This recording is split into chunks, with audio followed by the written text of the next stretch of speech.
Olá, muito boa tarde para você. O Pauta Aberta desta terça-feira, dia 19 de outubro de 2021, está no ar. Eu sou Odilon Araújo, este é o seu programa de notícias da tarde aqui na TV Evangelizar. E antes de tudo, eu quero dizer a você de casa, muito obrigado pela sua companhia, pelo carinho da sua companhia. Nós vamos juntos todos os dias aqui de segunda a sexta com notícias, informações, serviço também, tá certo?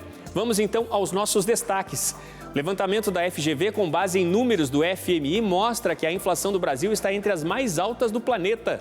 Beneficiários do Bolsa Família já começaram a receber a última parcela do auxílio emergencial. E continua a distribuição de alimentos depois da live das famílias realizada pelo padre Reginaldo Manzotti. Fique aqui com a gente, o Pauta Aberta desta terça-feira está no ar.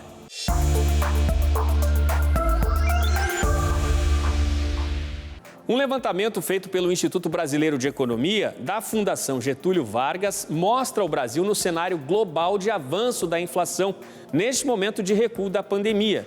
E, infelizmente, a posição do país não é das melhores. O estudo, com base em informações do relatório do FMI, mostra o forte avanço da inflação no país e que ela avançou mais forte no Brasil do que em outros países. As informações são dos estudos do último relatório, World Economic Outlook, onde já há o alerta sobre a possibilidade de alta forte nos preços em praticamente todos os países. Países que antes do avanço da pandemia estavam no patamar de inflação zero, acumulam expectativa de fechar o ano com 4%, 5% de inflação. Países que acumulavam 4%, 5% ao ano de inflação, agora devem fechar 2021 com inflação em 8% a 9%. No Brasil, até para diretores do Banco Central, a inflação apresenta números muito altos para a nossa realidade. De acordo com a estimativa do FMI, a inflação no país deve fechar 2021 em alta de 7,9%. Para você de casa ter uma ideia, o que afirmou o FMI é otimista se fizermos uma comparação com os números de setembro do IPCA.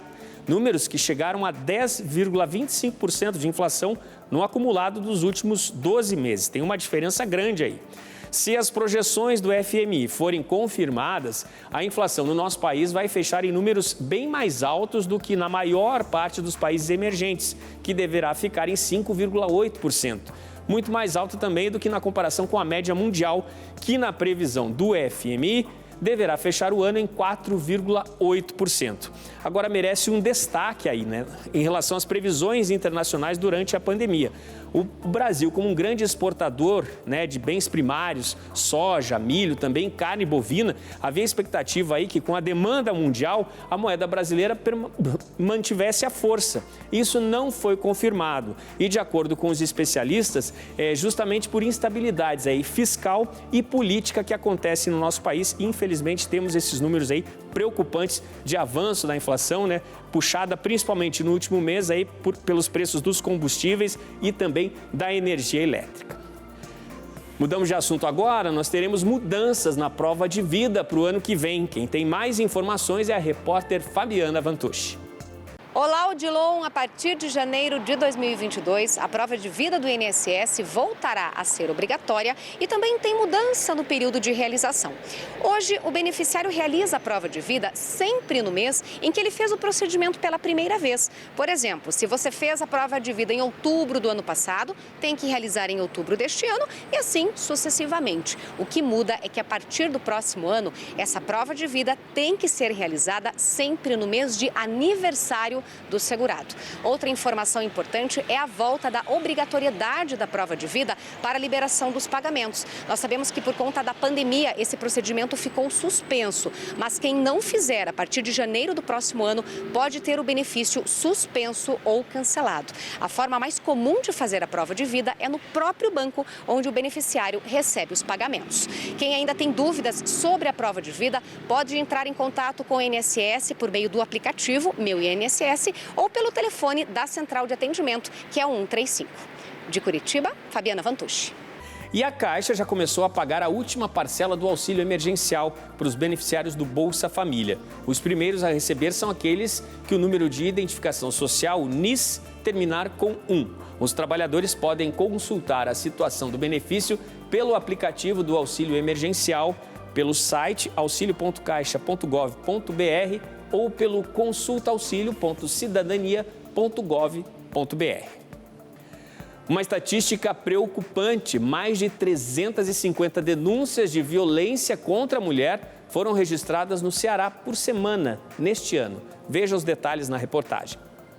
Já se passaram 41 anos desde o dia em que um grupo de mulheres se manifestou na cidade de São Paulo contra os crimes praticados contra o gênero. Violência contra a mulher que deu origem a diferentes leis de proteção para consolidar o enfrentamento aos abusos, agressões e crimes praticados contra a mulher no país. Nós garantimos várias vitórias, né?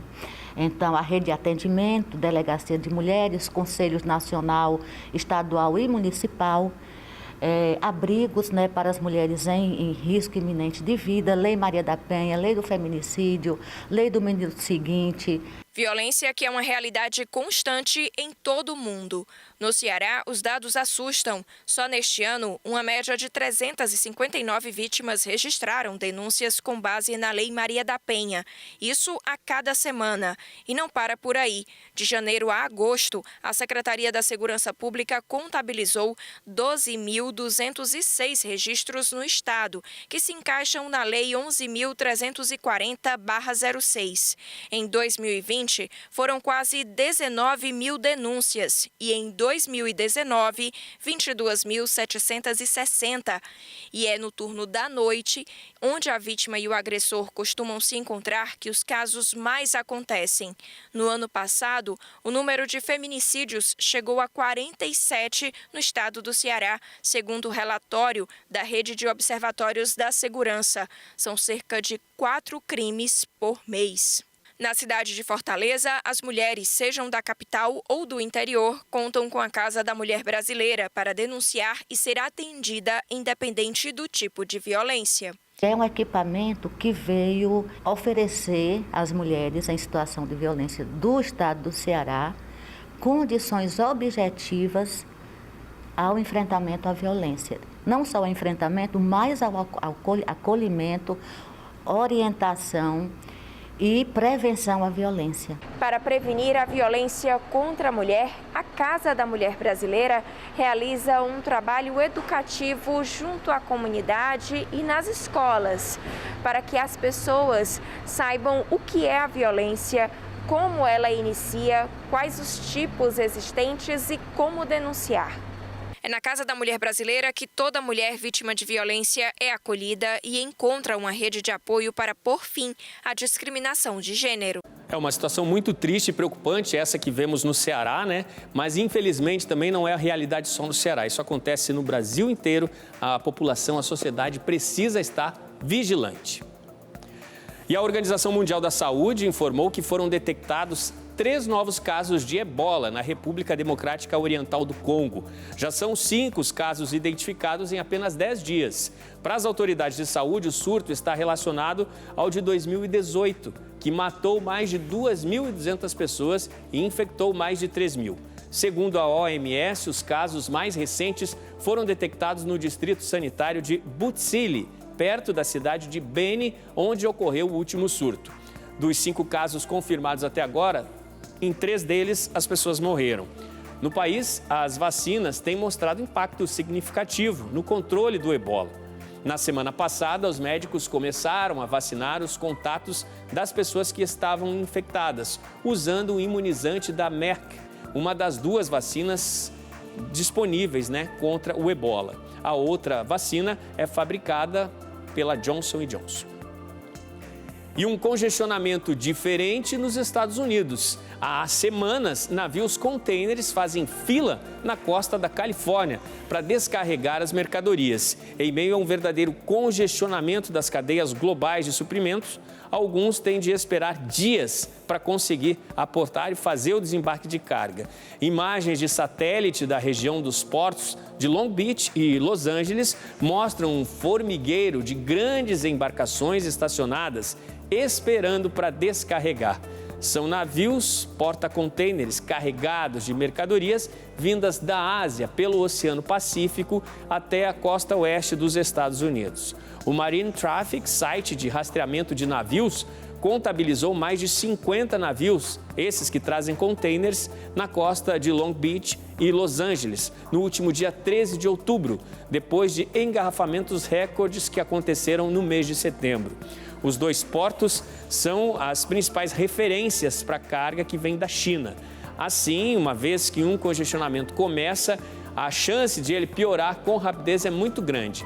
Nos primeiros 8 meses de 2021, o volume de carga enviada da Ásia para os Estados Unidos aumentou aproximadamente 25% na comparação com o mesmo período de 2019, antes da pandemia de Covid-19. O cenário foi diferente, por exemplo, na Europa. Lá, os números permaneceram praticamente inalterados entre esses dois períodos. Na costa leste, do outro lado dos Estados Unidos, também há filas de navios no porto de Savannah, na Geórgia. Agosto foi o segundo mês mais movimentado na região do que se tem registro aí. E tem emprego para trabalhar com a realeza britânica.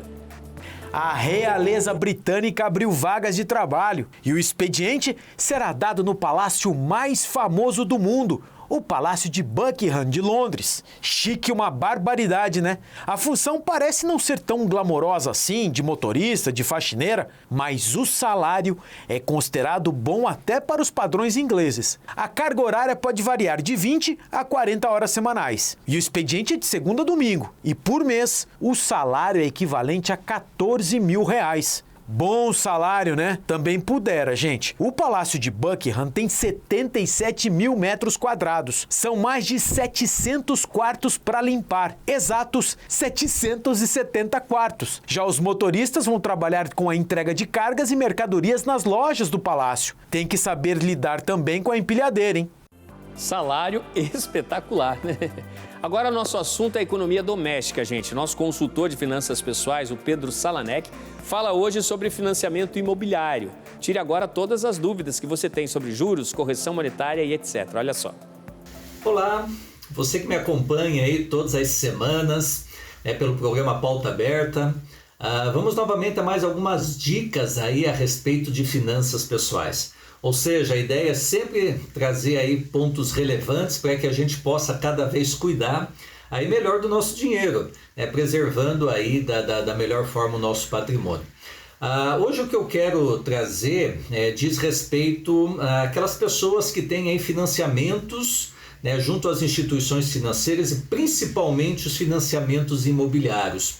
E aí quando você pega o extrato, enfim, ali acompanha os boletos, você vê que tem alguns tipos de cobranças, Então, no valor total que você paga, além de você estar amortizando a dívida, que é a devolução do valor principal do capital que você emprestou para adquirir aquele imóvel, aquela casa, aquele apartamento, você também observa ali que tem a citação do pagamento de juros e também o pagamento de correção monetária.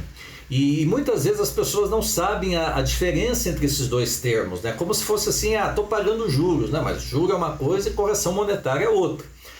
Então, quando a gente fala em juros, o juro ele é uma prestação de um serviço, é uma espécie de um aluguel do dinheiro que você paga aí para a instituição financeira que te concedeu o crédito. Então, ela vai buscar remunerar o capital dela por meio da cobrança desses juros. É por isso que a gente fala assim que ele é uma espécie de um aluguel, é uma prestação de serviço. Já quando a gente fala de correção monetária, a correção monetária é a recuperação desse valor ao longo do tempo. Então a correção monetária ela tem uma conexão mais forte aí com a questão da inflação. Então, como eu preciso atualizar esse valor, porque todos nós sabemos que a inflação vai corroendo o valor ao longo do tempo, então esse valor precisa ser atualizado. Então sempre fique muito atento a forma que você contrata os juros, qual que é os percentuais de juros e também pelo qual índice vai ser feita a atualização desse valor para a recuperação dele ao longo do tempo, pelo qual índice inflacionário. Então fique sempre atento para que você faça o melhor negócio possível e que você consiga preservar da melhor forma aí o teu capital, o teu patrimônio. E voltamos a nos encontrar aí numa próxima oportunidade para a gente continuar falando sobre finanças pessoais. Um grande abraço e até lá. Recado tá dado, hein? Você vai ver depois do intervalo que continua a distribuição de alimentos arrecadados na Live das Famílias, realizada pelo padre Reginaldo Manzotti. Fica com a gente, daqui a pouquinho eu tô de volta.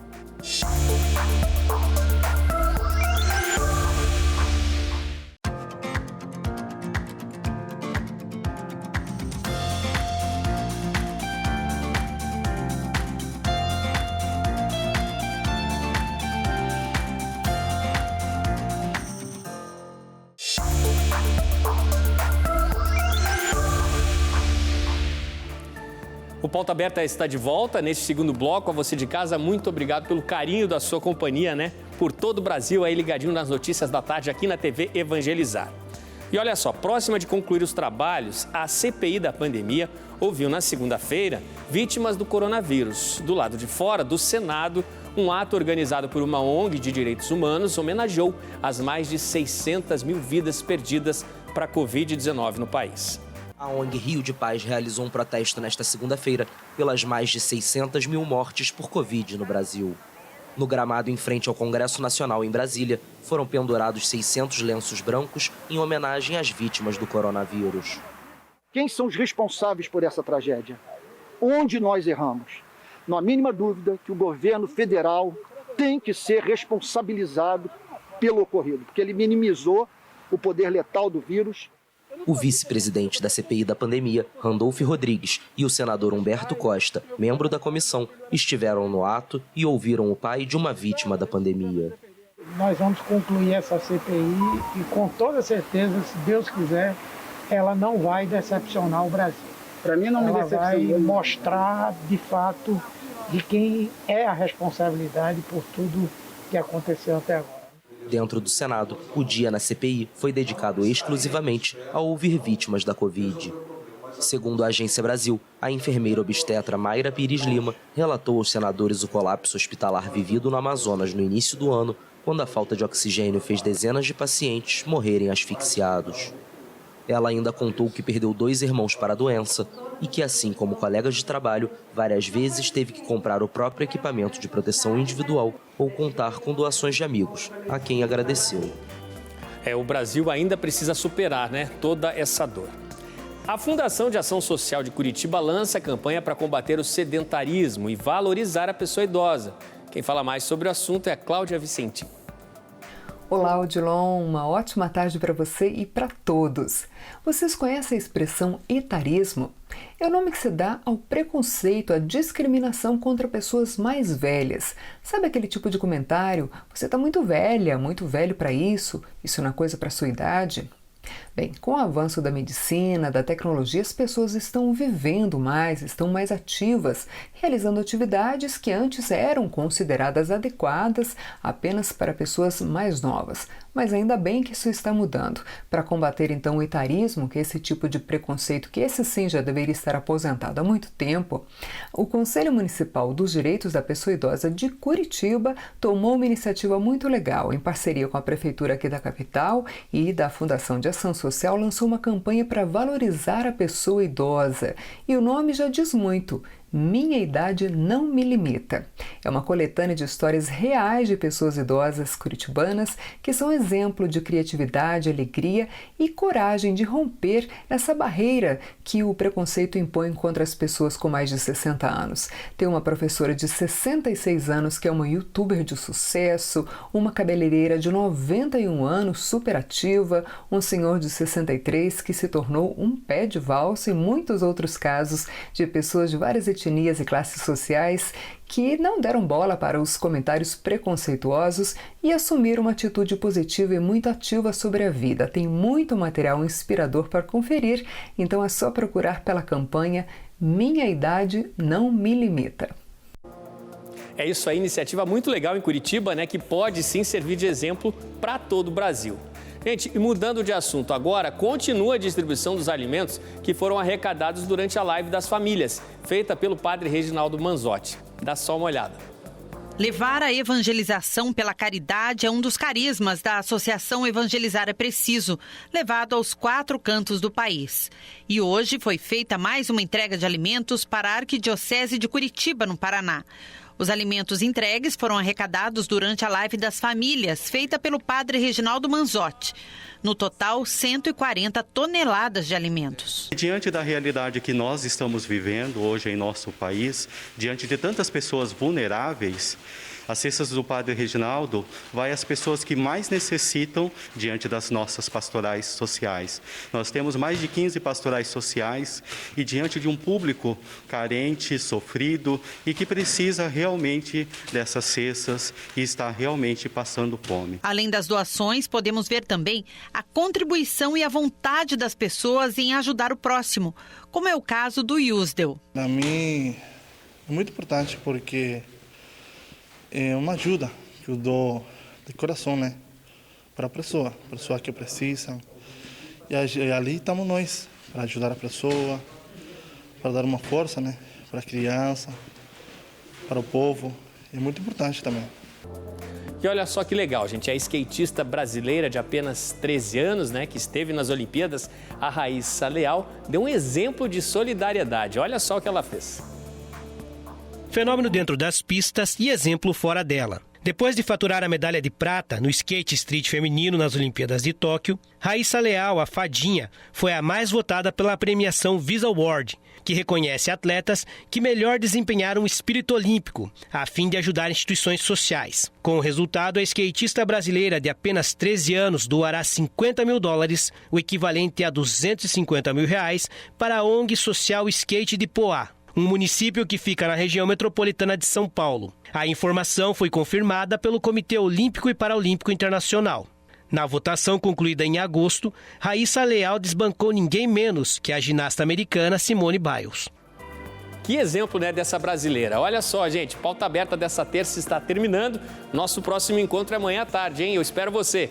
Tchau, tchau.